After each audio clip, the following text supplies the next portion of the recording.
아버지 하나님 감사합니다. 오늘도 우리가 예배자의 축복을 누리게 하심에 감사드립니다. 지금 이 시간 하나님 말씀을 우리의 언약으로 붙잡게 하여 주옵소서. 말씀 듣지 못하게 방해하는 흑암이 우리 주 예수 그리스도 이름 앞에 완전 결박 추방되게 하여 주옵소서. 말씀이 내 인생에 답이 되는 시간 되게 하여 주옵소서. 감사드리며 우리 주 예수 그리스도의 이름으로 기도했습니다. 아멘. 우리 옆에 분과 함께 인사하겠습니다.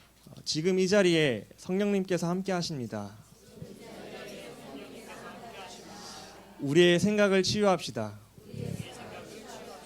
아멘. 오늘 예배를 통해서 우리 생각과 마음이 하나님이 원하시는 생각과 마음으로 바뀌시는 시간 되시기를 기도하겠습니다. 이제 예수님께서 예루살렘에 입성하실 때 나귀를 타고 들어가셨습니다.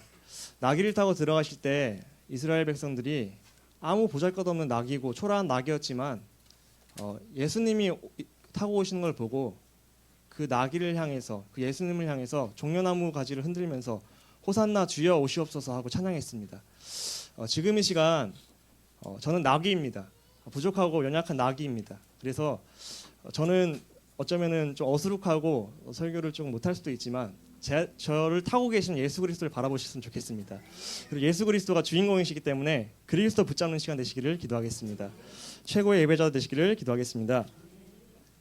제가 몇 주 전에 이제 강북로의 캠프를 통해서 동두천에 가서 무속인집을 좀 가게 되었습니다. 무속인집에 가게 되었는데 평상시에 제가 동두천에 거주할 때 그 현장을 놓고 좀 기도하는 곳이었거든요. 그래서 평상시에 기도하면서 이제 들어가서 좀 얘기를 나누고 싶어서 왔다 얘기하니까 저희를 배척하시더라고요. 그래서 좋게 말을 해서 이제 얘기를 나누게 되었습니다. 얘기를 나눌 때 어떻게 이렇게 무속인이 되셨습니까? 여쭤보니까 본인도 이제 초등학교 때부터 유치원 때부터 이렇게 선교원을 다녔다 하시더라고요. 그렇게 선교원 다니시고 중학교 때, 고등학교 때 열심히 신앙생활 하시고 새벽기도도 가시고 금요철야도 가지고 수요예배도 가시고 그렇게 신앙생활 하셨대요. 그랬는데 중학생 때부터 뭔가 증상이 오더래요. 그래서 꿈을 꾸고 무언가 자기가 꾼 게 맞고, 그리고 고등학생 때 되니까 교회 가서 앉았는데 옛날 교회는 이제 방석에 앉았잖아요. 방석이 가시방석이 되었대요. 실제로 바늘방석이 되어서 자기 엉덩이를 찌르더래요. 그날부터 교회를 못 갔다고 하시더라고요. 그러면서 이제 교회를 떠나서 방황하면서 밖에서 살다가 계속 꿈에 나타나고 유체이탈을 경험하고, 유체이탈을 경험해서 산으로 끌려가고, 그래서 산신령 앞에 절하고, 그렇게 이제 노예 생활을 하다가 이렇게 생각하셨대요.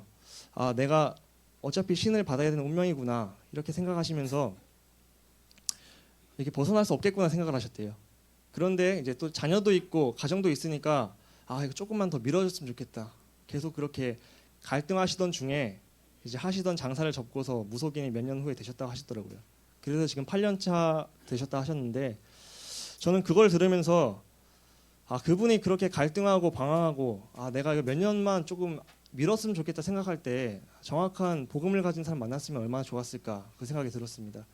지금도 눈에 안 보이지만 정말로 악령에 시달리는 사람들이 세상에 가득합니다. 지금도 눈에 안 보이지만 악령은 역사하고 있습니다. 또 마찬가지로 악령이 역사하듯이 이 자리에도 성령께서 역사하고 계십니다. 그래서 우리는 영적인 것은 사실이고 현재 진행형이라는 걸 아셨으면 좋겠습니다. 눈에 안 보이지만 지금도 시달리는 사람들이 있습니다. 지금도 누군가는 무당이 되어야 되는 운명과 사주팔자에 묶여있는 사람이 있습니다. 그런 중에 우리는 이렇게 성령께서 역사하는 자리에 앉아 있습니다. 거기에 대한 감사를 회복하셨으면 좋겠습니다. 그래서 지금도 현장 가운데서는 그렇게 방황하고 있다, 그 사실을 아셨으면 좋겠습니다. 그분과 얘기를 나누는데요, 최근에 300일 기도를 마쳤다 하시더라고요. 근데 300일 기도에 그럼 어떻게 하시냐 여쭤보니까 매일매일 108배를 하신대요. 그렇게 300일간 기도를 하신다네요. 그걸 보면서 이런 무속인들도 하루에 108배씩 하면서 300일을 지속을 하는데 엄청난 집중을 하는구나, 그러니까 능력이 나올 수밖에 없겠구나, 이것을 보게 되었습니다. 그렇게 지금 현장은 귀신이 역사하고 있는 시대입니다. 그런 현장 가운데서 우리는 하나님께서 부름받은 하나님 자녀들입니다. 우리가 그 정체성을 확실하게 기억하셨으면 좋겠습니다. 그런데 중요한 것은 우리가 그런 영적인 사실에 무감각할지라도 그 일들은 지금도 진행되고 있다는 겁니다. 우리가 까먹고 있을지라도 흑암은 역사하고 있습니다. 우리가 까먹고 있을지라도 성령님은 어디서 역사하고 계십니다. 그래서 우리가 그 사실에 대해서 무감각하시면 안 될 줄 믿습니다. 왜냐하면 지금도 성령님은 역사하시고 지금도 악령은 역사하고 있기 때문입니다. 그래서 악령은 많은 영혼들을 도둑질하고 그 인생을 파탄시키고 있죠. 그 인생을 12가지 문제 가운데서 완전히 멸망 가운데로 이끌고 가고 있죠. 반면에 성령은 그들을 살리고 회복시키고 계시죠. 우리가 성령의 사역 가운데 우리의 인생에 들어가시길 기도하겠습니다. 지금도 영적인 건 사실이고 성령도 분명히 역사하시고 악령도 역사하고 있는데 내가 무감각하게 있으면 악령에 속기가 쉽습니다. 그래서 우리가 무감각하지 마시고 영적인 감각을 끌어올리셔서 성령의 역사 속으로 들어가시길 기도하겠습니다. 그러면은 성령은 어떻게 역사하십니까? 성령의 역사는 그 성령의 대열이 무엇인지 우리가 정확히 아셔야 됩니다. 성경에 보니까 성령은 생명을 가진 자에게 함께 하신다 하셨습니다. 그 생명은 바로 예수 그리스도이십니다. 우리가 아직 죄인 되었을 때 우리를 위해서 그리스도께서 십자가에 피 흘려 죽으심으로 우리에 대한 하나님의 자기의 사랑을 확증하셨습니다. 예수님께서 죄인인 우리를 위해서 이 땅에 그리스도로 오셔서 모든 죄를 지시고 십자가에 죽으셨습니다. 한 번의 제사로 우리의 모든 죄를 다 끝내셨습니다. 그 예수님만이 참 제사장이십니다. 우리의 모든 과거, 현재, 미래의 모든 문제를 다 끝내셨습니다.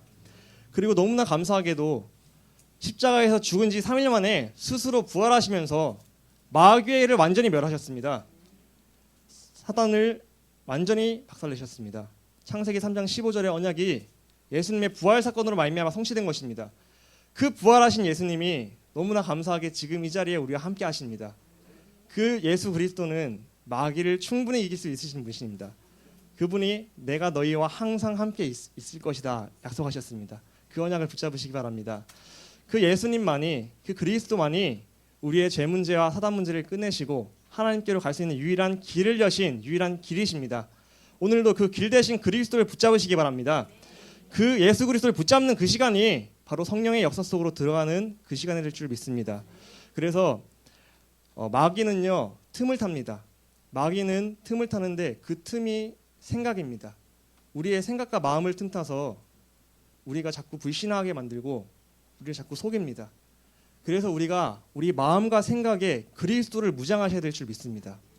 그 그리스도, 마귀를 멸하신 그리스도가 나와 성령님으로 내주하신다는 그 사실을 기억하시기 바랍니다. 그 사실을 생각하시기 바랍니다. 그 생각으로 내 생각을 가득 채울 때 흑암 사탄 마귀가 내 생각을 완전히 공격하지 못함을 믿습니다. 그래서 영적인 무장을 하실 때 복음으로 내 생각을 가득 채우시길 바랍니다. 그때 흑암이 나를 절대로 공격하지 못한다고 성경은 분명히 말씀하고 계십니다. 저는 성령의 충만함이 예수 그리스도가 나와 함께 하신다는 그 임마누엘, 마귀를 멸하신 예수님이 나와 함께 하시는 그 임마누엘을 항상 기억하고 있는 상태라고 생각합니다. 그것을 기억하고 있으면은 마귀가 나를 건들지 못합니다. 그리고 그것을 기억하고 있으면은 어떤 환경과 문제가 오더라도 예수님이 나와 함께 하시기 때문에 그게 문제가 되지 않을 줄 믿습니다. 그런 상태가 지속될 때 반드시 증인이 되리라의 응답이 올 줄 믿습니다. 그래서 그리스도를 붙잡는 그 생각을 내 머릿속에 주입시키시기 바랍니다. 매일매일 그리스도를 붙잡으시기 바랍니다. 그때 나를 둘러싼 모든 어둠의 세력들이 완전히 파도같이 물러갈 줄 믿습니다. 흑암이 꺾일 줄 믿습니다. 그 그리스도를 오늘도 붙잡는 시간 되셨으면 좋겠습니다. 그때 우리가 악령의 인도고 악령의 대열 속에 있는 게 아니라 성령의 인도받고 성령의 대열 속에 있는 삶이 될 줄 믿습니다. 그러면은 반면에 어떤 것이 악령의 역사 속에 있는 것인가 우리가 정확히 아셔야 됩니다. 악령의 역사 속에 있는 것은 우리가 나 중심대로 살아가는 것입니다. 내 경험대로, 내 생각대로, 내 판단대로 살아가는 것이 마귀에게 속기 쉬운 삶입니다. 그래서 우리는 나 중심을 버리셨으면 좋겠습니다. 사단은 지금도 생각과 마음을 틈타고 있기 때문에 그 사단에게 생각과 마음에 틈을 주지 마시고 그리스도를 붙잡으시기 기도하겠습니다. 나의 것을 버리시고 악령의 대열 속이 아니라 성령의 인도받는 대열 속으로 오늘도 들어가시길 결단하시기를 기도하겠습니다. 그래서 그리스도를 정확히 붙잡을 때 성령 인도 받게 되고 결과적으로 반드시 증인된다 하셨습니다. 그러면은 오늘도 우리가 다시금 기회가 주어졌습니다. 우리가 일주일간 혹시나 살아오면서 속았을 수도 있습니다. 혹시나 성령의 역사보다는 무감각해서 사단에게 속았을 경우가 많았을 수도 있습니다. 그렇지만 괜찮습니다. 성경에서는 이전 것은 지나갔으니 보라 새 것이 되었도다 말씀하고 계십니다. 오늘 지금 이 시간 그리스도 붙잡으실 때 모든 흑암이 꺾일 줄 믿습니다. 아브라함이 창세기 13장에 롯에게 얘기했습니다. 롯아, 네가 좌하면 내가 우하고 네가 우하면 내가 좌하리라. 그 결단했을 때 하나님께서 아브라함의 그 결단을 기뻐하셨습니다. 오늘 그 결단의 시간 되시기를 기도하겠습니다. 오늘 그리스도를 붙잡는 결단하시기를 기도하겠습니다. 그때 모든 흑암이 꺾일 줄 믿습니다. 그래서 나의 주인을 나 중심에 내가 되는 것이 아니라 나와 함께 하시는 성령으로 내주하시는 그리스도 삼으시기를 기도하겠습니다. 그때 악령의 인도가 아닌 성령의 인도 속에서 증인 될 수밖에 없는 응답이 올 줄 믿습니다. 오늘도 그 시간이 되시기를 기도하겠습니다. 그럼 본론입니다. 이번 주에 하나님께서 우리의 생각을 바꾸시기 원하십니다. 그런데 어떤 생각을 바꾸기 원하시는지 우리 말씀을 통해서 한번 확인하도록 하겠습니다. 우리 먼저 이사야서 43장 1절을 보도록 하겠습니다. 제가 봉독하겠습니다. 야곱아, 너를 창조하신 여호와께서 지금 말씀하시느니라. 이스라엘아, 너를 지으신 이가 말씀하시느니라. 너는 두려워하지 말라. 내가 너를 구속하였고 내가 너를 지명하여 불렀나니 너는 내 것이라. 하나님께서는 이 성경을 통해서 우리에게 편지를 쓰고 계십니다. 우리에게 러브레터를 쓰셨는데 뭐라고 쓰셨냐? 내가 너를 지명하여 불렀나니 너는 내 것이다. 우리가 연인들에게 너는 내 거라 얘기하죠. 사랑해서. 하나님께서 우리를 너무 사랑하셔서 러브레터에 내가 너를 지명해서 찜했으니까 너는 내 것이다 말씀하고 계십니다. 지금 이 자리에 계신 성령님이 눈에 안 보이시지만 너는 내 것이라 말씀하고 계십니다. 내가 너를 지명하여 불렀다 하셨고 하나님께서 나를 너무 사랑하셔서 구속하셨다 하셨습니다. 하나님께 구속당한 사람은 풀려나올 수가 없어요.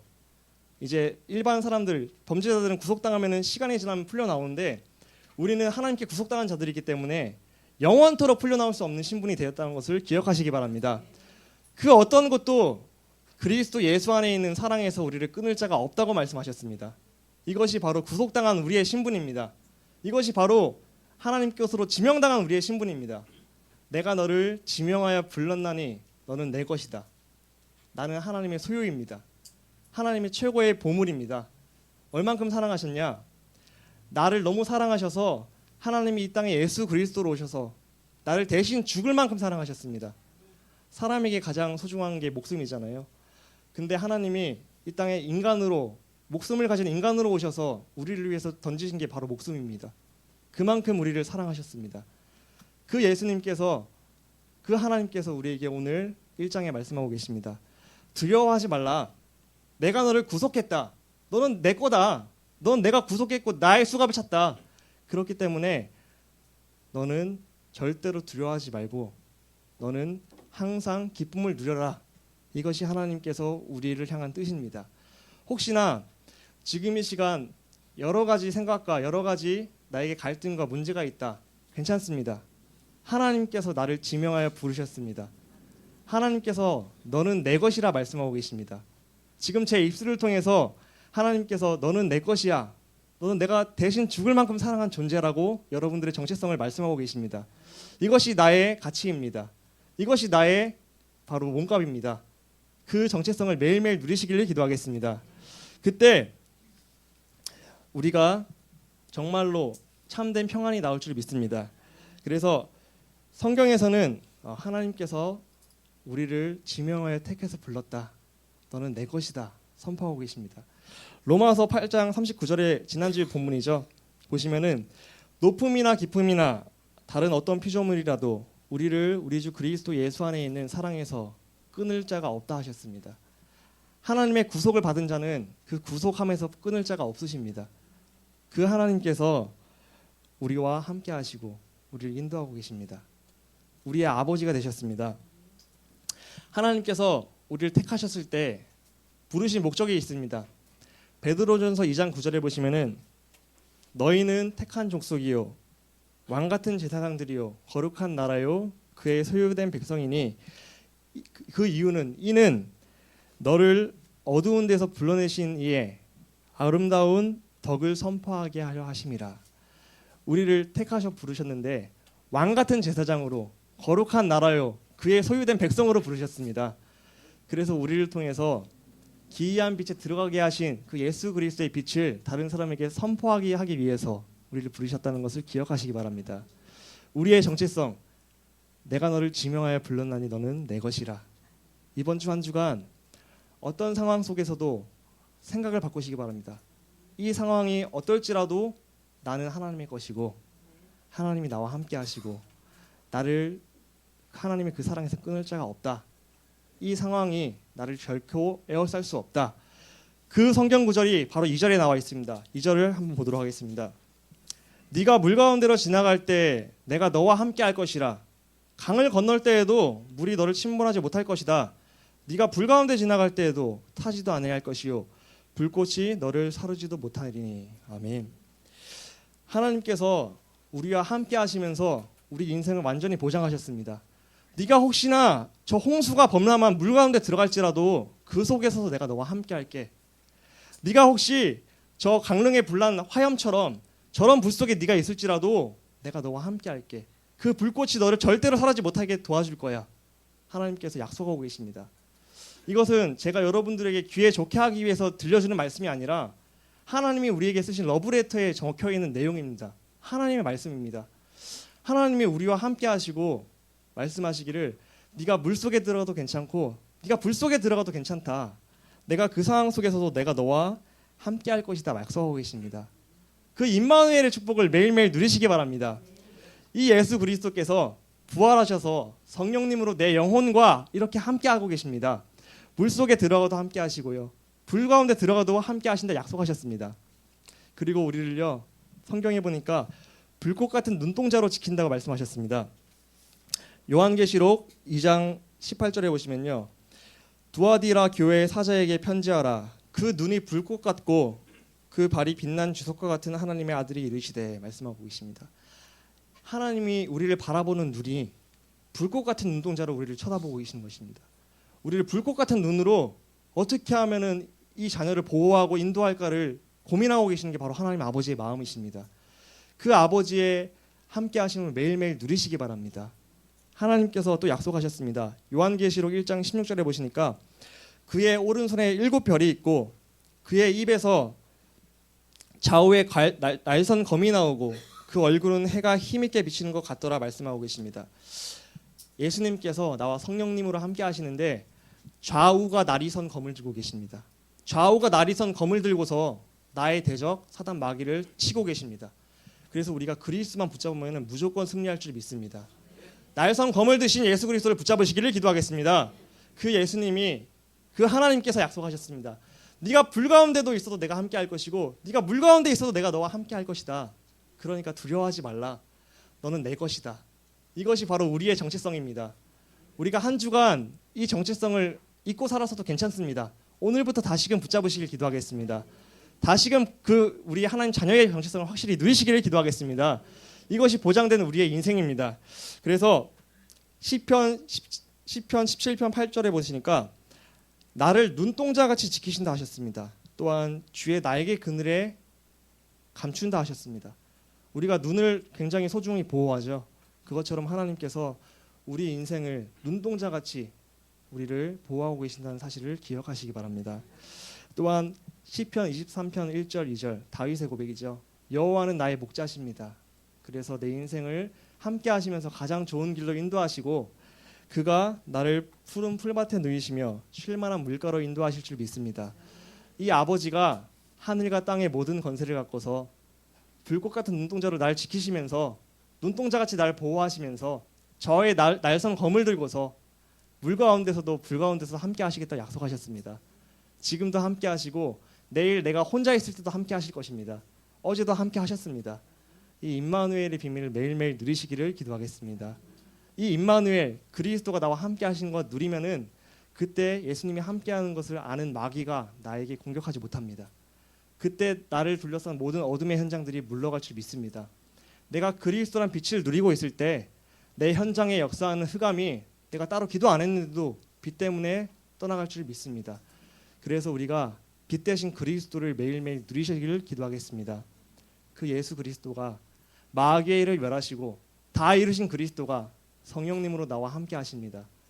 불꽃 같은 눈동자로 나를 지키고 계시고 좌우 날성검으로 나를 보호하고 계시며 물 가운데서도 불 가운데서도 내가 너와 함께 할 것이라고 분명히 성경에 말씀하고 계십니다. 그 비밀을 오늘 붙잡으시고 생각을 바꾸시기를 기도하겠습니다. 그래서 우리가 분명히 말씀하시기를 하나님께서 너와 함께하고 너희는 승리할 수밖에 없다. 그 확신을 확실하게 소유하시기 바랍니다. 3절 보시겠습니다. 그 하나님께서 우리에게 말씀하십니다. 대저 나는 여호와 너의 하나님이요 이스라엘의 거룩한 이요 너의 구원자임이라. 내가 애굽을 너의 속량물로 구스와 스바를 너를 대신하여 주었노라 하시면서 4절에 또 우리에게 러브레터를 쓰셨습니다. 네가 내 눈에 보배롭고 존귀하며 내가 너를 너무 사랑하는데 내가 내 대신 사람들을 내어주며 백성들이 내 생명을 대신할 정도로 사랑한다 고백하고 계십니다. 하나님께서 내가 너와 함께하고 물 가운데서도 불 가운데서도 함께한다 약속하셨는데 너무나 감사하게도 또 고백하시기를 근데 내가 너를 그냥 함께하는 게 아니라 너를 너무 존귀하게 여긴다. 내가 너를 너무나 사랑한다. 얼만큼 사랑하냐? 너 대신 다른 사람을 대속물로 속량물로 내어줄 정도로 너를 사랑한다 고백하고 계십니다. 이 하나님이 지금 이 자리에 우리와 함께 하십니다. 눈에 안 보인다고 안 계시는 게 아닙니다. 영적인 것은 아까 말씀드렸듯이 사실입니다. 지금도 귀신들은 역사하고 있고요. 정말로 성령님은 이 자리에서 함께 우리와 함께 하고 계십니다. 그래서 말씀을 언약으로 붙잡으시길 기도하겠습니다. 대저 나는 내 하나님이요 이스라엘의 거룩한 이요 내 구원자다. 나의 구원자 되십니다. 또한 4절에 말씀하신 것처럼 네가 내 눈에 보배롭다. 네가 내 눈에 존귀하다. 내가 너를 사랑한다. 고백하고 계십니다. 이 하나님의 사랑의 고백에 믿음으로 화답하시길 기도하겠습니다. 이것은 성경에 기록된 글이 아니라 하나님께서 사실적으로 우리에게 쓰신 러브레터의 편지입니다. 이걸 언약으로 붙잡고 믿으시기 바랍니다. 정말로 믿을 때 나를 둘러싼 어둠이 끝날 줄 믿습니다. 정말로 믿을 때 물 가운데서도 괜찮고 불 가운데서도 괜찮을 줄 믿습니다. 이것이 우리의 신분 권세입니다. 신명기서 33장 29절에 보시면요. 모세가 이제 마지막 느보산에서 죽기 전에 이스라엘을 향해서 축복받았다고 노래 부릅니다. 그 노래의 가장 하이라이트인데요. 이스라엘이여 너는 행복한 사람이로다. 여호와의 구원을 너같이 얻은 백성이 누구냐? 그는 너를 돕는 방패시요 내 영광의 칼이시도로다. 내 대적이 내게 복종하리니 네가 그들의 높은 곳을 밟으리로다 약속하셨습니다. 이스라엘이여 너는 행복한 사람이로다. 여러분들이 행복한 사람인 이유는 너와 같이 여호와의 구원을 받은 백성이 누구냐? 분명히 말씀하고 계십니다. 우리같이 예수 그리스도로 구원받은 사람들이 세상에 그렇게 많지 않습니다. 우리같이 그리스도의 원색적인 복음을 알고 있는 사람이 그렇게 많지 않습니다. 70억 인구 중에 우리같이 정확한 복음을 알고 있는 사람이 많이 있지 않습니다. 물론 예수님 믿고 구원받는다 이 정도 교리로 구원받는 분들은 많이 있겠죠. 근데 우리처럼 원색적인 복음을 알고 있다는 것은 하나님의 최고의 은혜입니다. 하나님의 정말 감사하는 최고의 선택을 받은 자들입니다. 제가 예전에 조금 쓸데없는 계산을 해보긴 했는데 말씀드리고 싶어요. 전 세계 70억 인구인데 저희 다락방 전도운동 속에서 이제 30만 명이라 하거든요. 30만 명에서 이제 유목사님이 전도자 유목사님이 기도하는 내용이 1천만 제자잖아요. 1천만 제자가 세워지면은 전 세계 70억 분의 몇일까 제가 퍼센트를 좀 해봤어요. 계산해 보니까 0.0026%가 그러더라고요. 그러니까 1천만 제자가 세워져도 전 세계에서 0.0026%밖에 안 되더라고요. 그게 1천만 제자의 수치입니다. 근데 아직 1천만 제자가 안 세워졌잖아요. 그럼 우리같이 복음을 깨달은 사람이 세상에 그렇게 많지 않다는 거예요. 그래서 우리가 자부심, 자긍심, 자존심 가질 필요가 있다는 것입니다. 우리같이 그리스도를 많이 정확히 아는 사람이 없습니다. 우리같이 우리의 정체성이 확실한 사람이 많이 없습니다. 사람들한테 물어보면은 당신 구원 받았습니까? 물어보면은 교회 오래 다닌 성도님들도 저는 잘 모르겠어요. 구원은 받았겠죠? 저는 행위가 좀 교회도 잘 안 나오고 잘 모르겠어요. 이렇게 고백하는 분들 많이 볼 수 있습니다. 구원의 기준은 행위가 아닌데, 구원의 기준은 아들인데 그 아들을 정확히 모르고 있는 것을 볼 수 있습니다. 우리는 우리같이 구원을 받은 사람이 없다. 이스라엘이야 너는 행복한 사람이로다. 너희와 같이 하나님의 구원을 받은 자가 누구냐? 그는 너희의 방패시요 너희의 대적을 치는 칼이시라 말씀하셨습니다. 이것이 우리의 정체성이 우리의 신분입니다. 오늘도 그 정체성과 신분을 확실하게 붙잡으시기를 기도하겠습니다. 우리가 우리의 정체성을 까먹고 사는 것을 하나님은 원치 않습니다. 하나님은 그리스도를 내가 정확히 누리시기를 원하십니다. 그리스도는 우리와 함께 하시기 때문에, 그러니까 그것을 사실적으로 누리셨으면 좋겠습니다. 그걸 누릴 때, 그리스도를 붙잡고 생각에 주입시킬 때 모든 흑암이 꺾일 줄 믿습니다. 그리고 흑암이 내 생각과 마음을 틈타지 못하는 것을 확신합니다. 오늘도 그리스도를 붙잡으시기를 기도하겠습니다. 이 자리에도 그리스도께서 성령으로 우리와 함께 하십니다. 그것은 영적인 사실입니다. 그걸 믿으시기를 기도하겠습니다. 또한 우리 4절에서 6절을 보도록 하겠습니다. 내가 내 눈에 보배롭고 존귀하며 내가 너를 사랑하였은즉 내가 내 대신 사람들을 내어주며 백성들이 내 생명을 대신하리니 두려워하지 말라.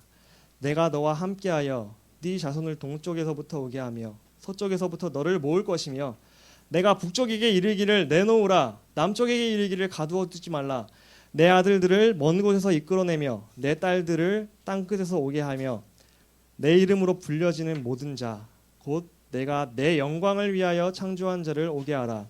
그를 내가 지었고 그를 내가 만들었느니라 말씀하고 계십니다. 하나님께서 우리를 얼마나 사랑하셨냐? 우리를 보배롭고 존귀하게 여기시며 나 대신 다른 사람들의 생명을 대신할 만큼 우리를 사랑하셨다 고백하고 계십니다. 그러시면서 우리에게 말씀하시기를 우리를 지으신 목적이 내 영광을 위해서 지으셨다고 분명하게 밝히고 계십니다. 7절에 보시면은 내 이름으로 불려지는 모든 자 곧 내가 내 영광을 위하여 창조한 자를 오게 하라 말씀하시고 계시죠. 하나님께서 우리를 지으신 목적이 내가 먼저 행복하고 내가 복음을 누리고 그리스도로 행복한 가운데서 너무나 감사해서 하나님께 영광 돌리기 위해서 지으셨다는 그 정체성을 믿으시기 바랍니다. 하나님께서 우리를 지으신 목적은 나와 교제하시고 나를 통해 영광 받으시기 위해서 지으셨습니다. 이사야서 43장 21절 바로 옆에 있는데요. 보시면은 이 백성 우리 모든 구원받은 백성들을 내가 나를 위하여 지었다요. 근데 왜 지었냐? 나를 찬송하게 하려 함이라. 나를 찬송하게 하기 위해서 하나님께서 우리를 지으셨습니다. 우리를 예배자로 창조하셨습니다. 우리가 예배 올바로 드리고 영광 돌릴 때 하나님께서 이 예배를 통해서 모든 축복을 우리에게 회복시켜 주시고 상기시켜 주실 것입니다. 이 예배자의 축복을 누리시길 기도하겠습니다. 그리고 우리의 최종 목적은 사실 전도와 선교보다 더 큰 목적은 하나님께 영광입니다.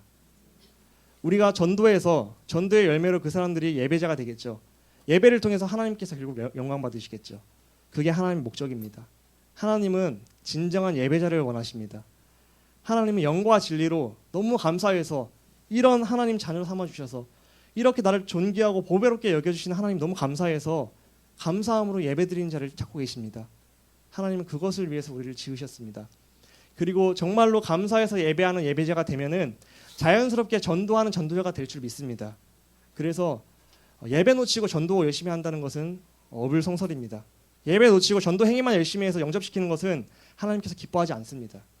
하나님께서 진짜 기뻐하시는 것은 정말로 하나님과 교제가 되고 예배가 회복된 가운데서 너무나 행복해서 그것의 증인 되시기를 원하십니다.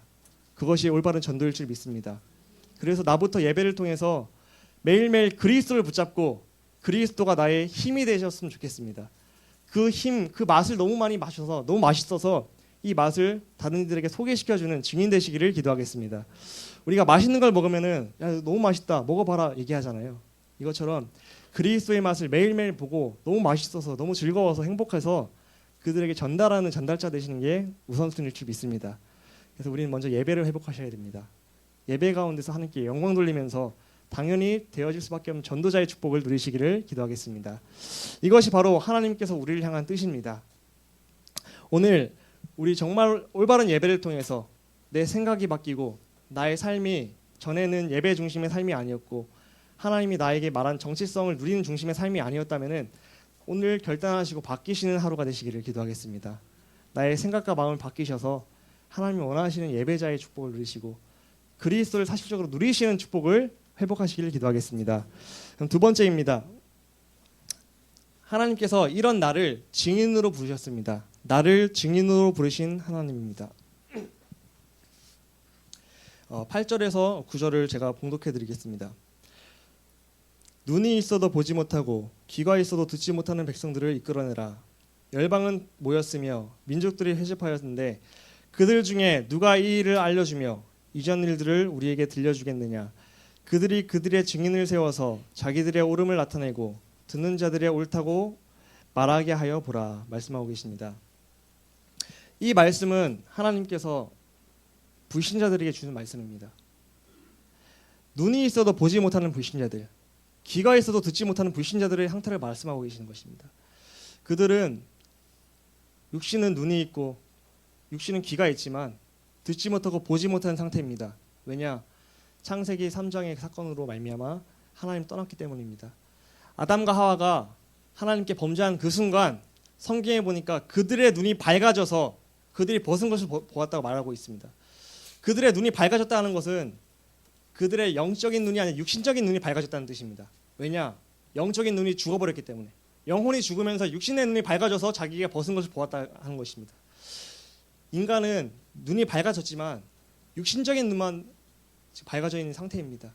그래서 자신이 최고로 가치로 추구하고 있는 우상을 숭배하고 삽니다. 그것을 신으로 추구하며 살아가고 있습니다. 요번에 초파일로 보니까 연등을 길거리 거리마다 다 매달아 놨더라고요.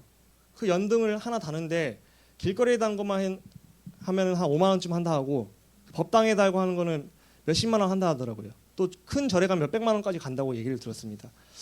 그런 종교 가운데, 그런 우상 가운데 다 빠져 있습니다. 왜? 듣기는 들어도 듣지 못하고 보기는 보아도 보지 못하는 영적 상태에 빠져 있기 때문입니다. 그래서 하나님께서 9절에 말씀하시죠.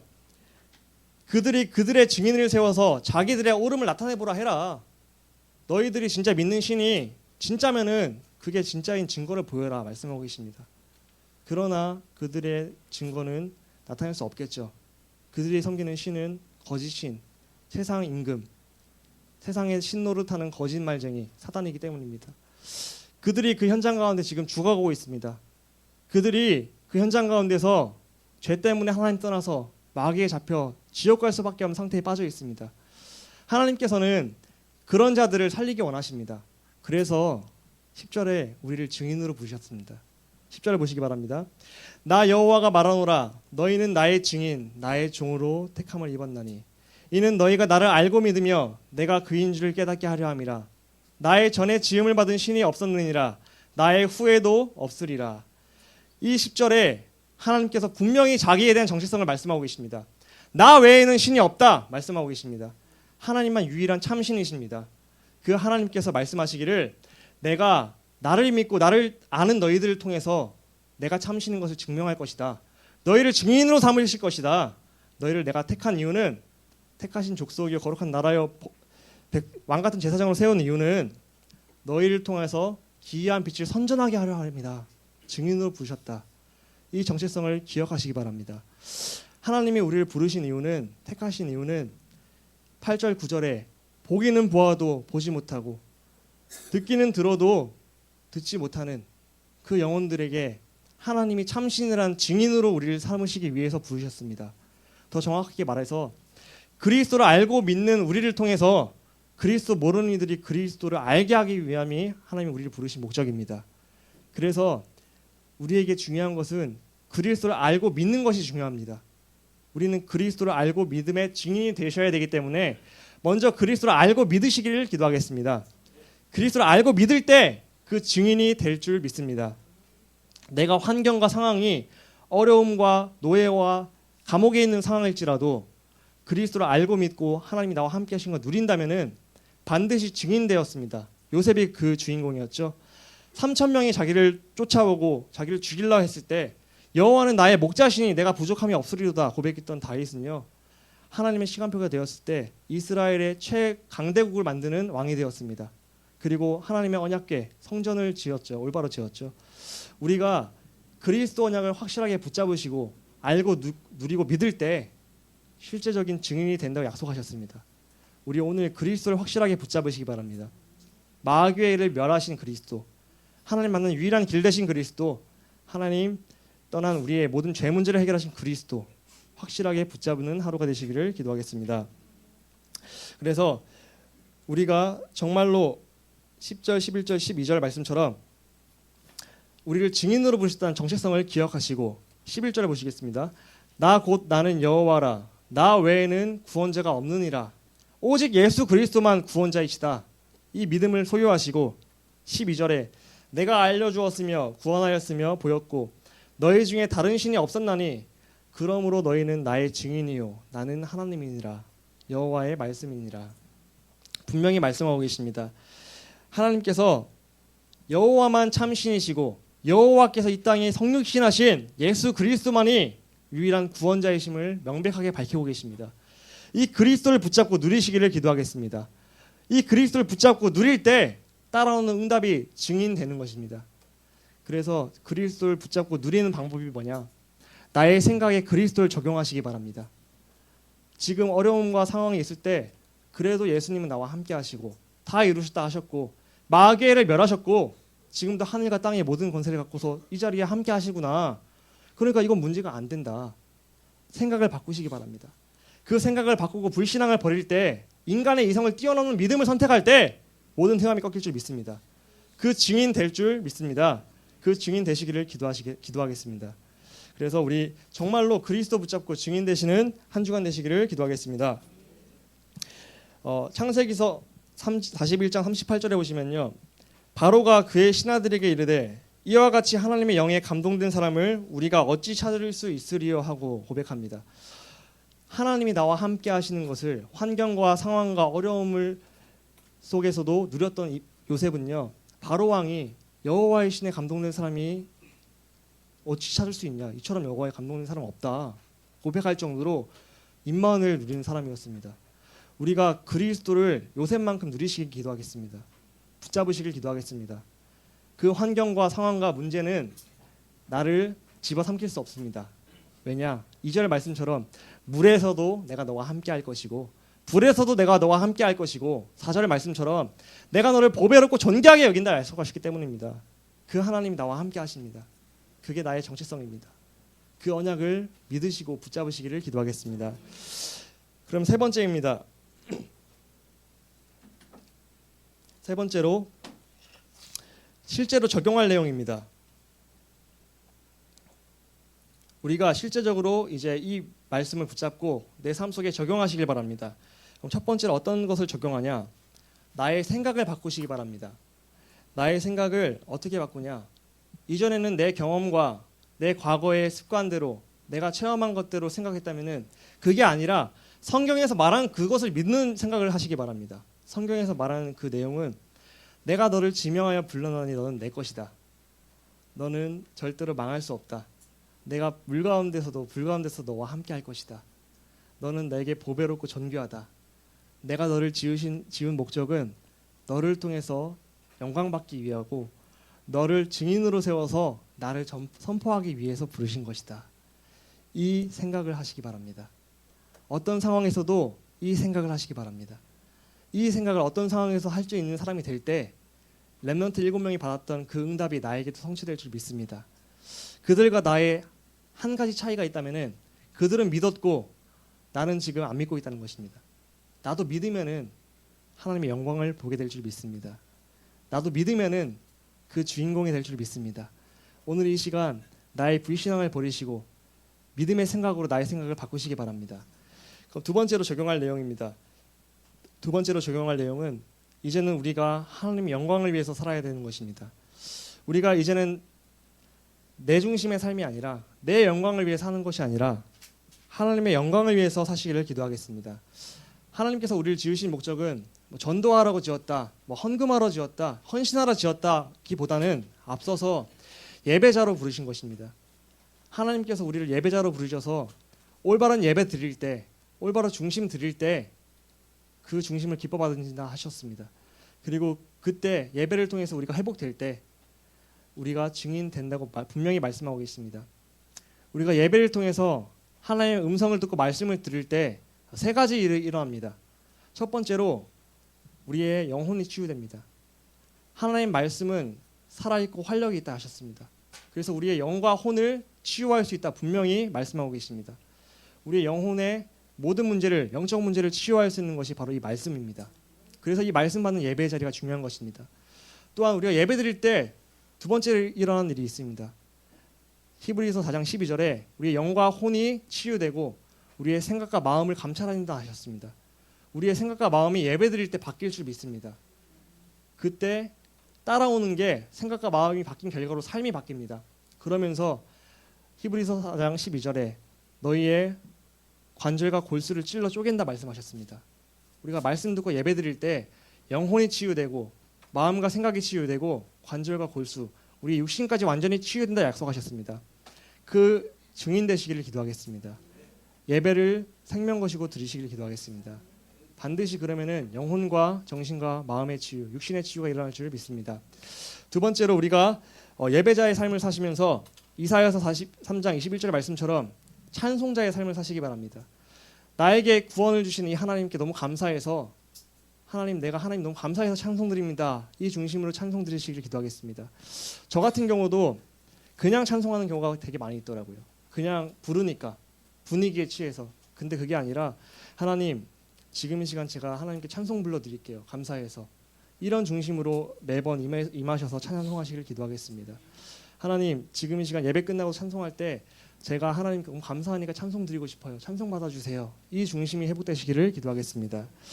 그러면서 우리가 예배자, 전도자의 삶을 살 때, 찬송자의 삶을 살 때 참된 행복이 나올 때 그것을 증거하는 증인, 즉 전도자가 되시기를 기도하겠습니다. 근데 이것은 내가 예배자가 되고 그리스도로 행복한 삶을 살면은 당연히 따라오는 응답입니다. 꽃이 양분을 계속 먹고 있으면은 꽃이 피게 돼 있고요. 그 생명이 있는 꽃에는 향기가 나게 돼 있고요. 벌과 나비는 날아오게 돼 있습니다. 꽃이 안 움직여도 벌과 나비는 날아옵니다. 우리가 그리스도의 양분을 매일매일 먹고 힘을 얻고 있고 힘나고 꽃이 피우면요, 예수 향기가 나게 되고요. 그 예수 향기에 의해서 나비들과 벌들이 날아오게 됩니다. 영혼들이 나에게 붙게 됩니다. 그들을 그때 살리는 증인 되시기를 기도하겠습니다. 억지로 꽃을 피우려고 노력하지 마시고요. 그리스도를 누리시기 바랍니다. 그리스도를 누리고 적용하시고 행복하시면은 꽃은 피게 될 줄 믿습니다. 향기가 날 줄 믿습니다. 그러면서 되어지는 전도가 따라오게 될 줄 믿습니다. 그 응답 받으시기를 기도하겠습니다. 세 번째로 우리가 실제로 적용할 내용이 있습니다. 세 번째는 우리가 불신자들에게 그리스도의 증인이 되셔야 됩니다. 하나님께서 오늘 본문 말씀처럼 우리를 부르신 이유는, 택한 이유는 여호와가 참신인데 그 참신 되신 여호와를 증거하는 증인으로 택하신 것입니다. 우리의 정체성, 베드로전서 2장 9절을 늘 기억하시기 바랍니다. 우리는 택하신 족속이요 거룩한 나라요 왕같은 제사장들이요 그의 소유된 백성이니, 우리를 부르신 이유는 그의 기이한 빛, 그리스도의 빛으로 들어가신 이에 아름다운 덕을 선포하게 하려 하심이라. 나부터 그리스도 누리면서 기이한 빛을 누리시면서 아름다운 그 덕을 선포하시는 전도자가 되시기를 기도하겠습니다. 지금도 불신자들은 8절 9절의 상태처럼 눈이 있어도 보지 못하고요, 귀가 있어서 듣지 못하는 영적 소경, 영적 귀머거리 상태입니다. 그들에게 나부터 그리스도로 행복한 가운데서 그들에게 자연스럽게 내가 맛본 그리스도를 전달하시는 증인 되시기를 기도하겠습니다. 그래서 나부터 그리스도를 매일매일 맛보시기를 기도하겠습니다. 억지로 그 사람 놓고 전도 일부러 하려는 게 아니라 나부터 맛보고 맛보시고 전도하시기 기도하겠습니다. 그것이 하나님의 뜻입니다. 결론입니다. 우리가 한 주간 이 말씀을 붙잡고서 나의 생각을 바꾸시기 바랍니다. 이전에는 불신앙했다면은 이제는 그리스도가 나와 함께 하시고 나를 보배롭게 여기시고 나를 존귀하게 여기신다, 나를 너무 사랑하신다는 그 사실을 기억하시기 바랍니다. 그리고 나를 증인으로 부르셨다는 사실을 기억하시기 바랍니다. 그래서 우리가 첫 번째로 이번 주 강단 말씀을 요약해서 말씀드려서, 하나님께서 나를 지명하셨다. 그리고 하나님께서 나를 부르셨다. 그래서 나는 하나님의 것이다. 너는 내 것이라 하셨습니다. 너는 내 것입니다. 하나님께서 너는 내 것이라 말씀하셨습니다. 너는 나의 보물이다. 너는 나의 보배다. 내가 너를 존귀롭게 생각한다 말씀하셨습니다. 얼만큼 존귀롭게 생각하셨냐? 하나님의 아들 예수 그리스도를 보내셔서 대신 죽이게 하신 만큼 존귀롭게 여기셨습니다. 우리는 그리스도의 핏값입니다. 핏값의 가치를 가진 사람들입니다. 이것이 우리의 정체성이고 우리의 존귀로운 가치입니다. 그 가치를 매일매일 누리시길 기도하겠습니다. 이것을 누리는 게 하나님 뜻입니다. 이미 나에게 다 주어졌기 때문에 이것을 기억하고 내 것으로 사실적으로 누리는 것이 하나님께서 우리에게 원하시는 뜻입니다. 그것을 기억하시고 그러면서 다른 사람들을 불신자들을 살리는 증인되는 것이 하나님 뜻인데 증인되기에 앞서서 복음을 누리면은 당연히 증인이 된다 말씀하셨습니다. 증인 되려고 열심히 훈련받고 열심히 노력하는 것도 중요하지만 복음을 누리시길 기도하겠습니다. 어떤 분은요 훈련 안 받고 1차 합숙도 안 갔다 왔는데 전도가 계속 되어지고 계속 사람이 붙는 분들이 계시더라고요. 어떤 분들은 전도 합숙까지 다 받았는데도 전도 역사가 안 일어난 분들이 계시더라고요. 근데 그 차이를 보니까 그분들의 생각의 차이가 있었습니다. 그분들은 전도가 되어지는 분들은 실제로 복음을 누리는 분들이었어요.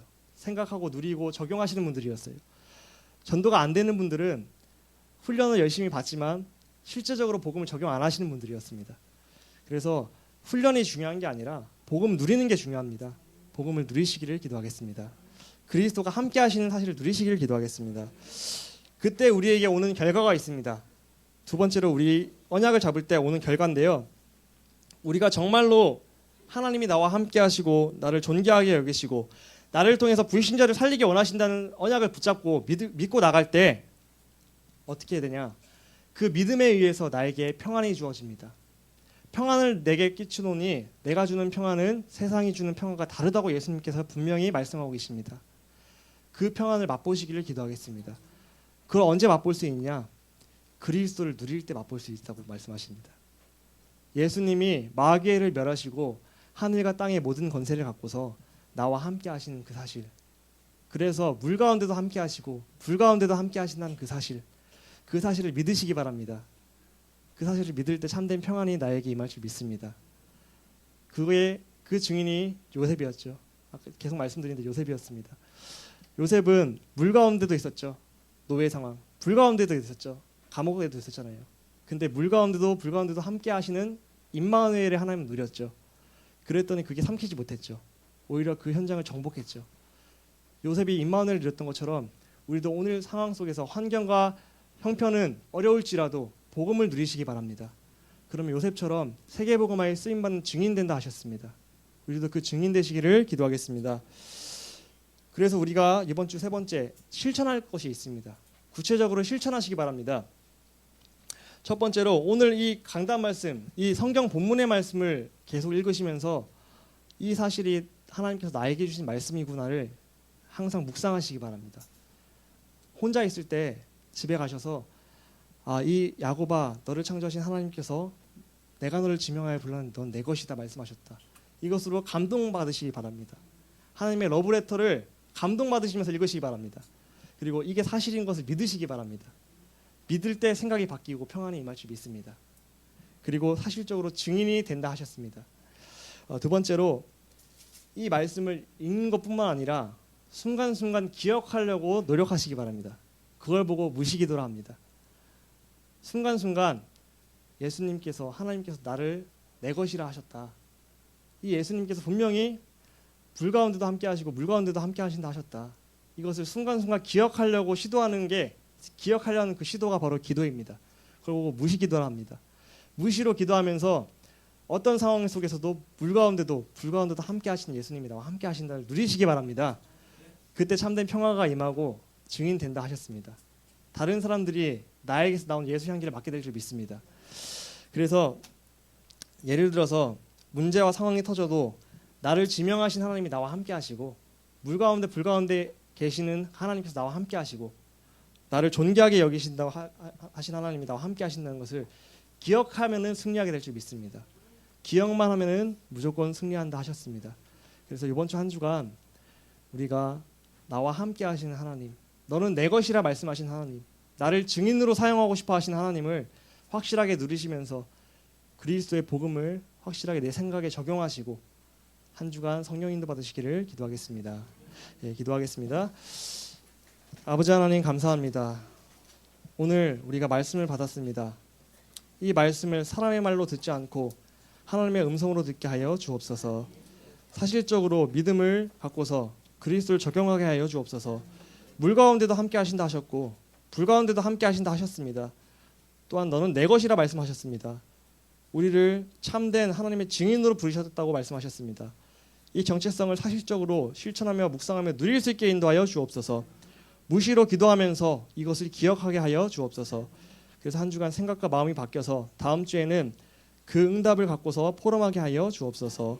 그 일을 방해하는 흑암은 주 예수 그리스도 앞에 완전 결박 추방되게 하여 주옵소서. 감사드리며 우리 주 예수 그리스도 이름으로 기도했습니다. 아멘.